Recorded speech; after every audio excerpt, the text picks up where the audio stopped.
આ પહોંચ્યા છે। આપ જુઓ કે જે પ્રકારે ફાયરની ટીમ અહીંયા સતત આ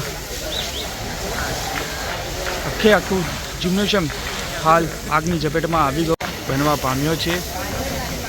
જિમ્નેશિયમ હોલ જે કહી શકાય કે પોલીસ જવાનો માટે તૈયાર કરવામાં આવ્યું હતું, ત્યાં અચાનક જ આગ ભભૂકી ઉઠી છે।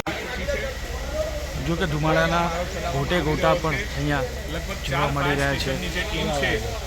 4 થી 5 ગાડીઓ અહીંયા પહોંચી છે અને સતત આ પાણીનો મારો હજુ પણ ચલાવવામાં આવી રહ્યો છે। આગ કયા કારણસર લાગી છે પરંતુ એ ખ્યાલ નથી આવ્યું, પરંતુ ચોક્કસથી કહી શકાય કે ગરમીની સિઝન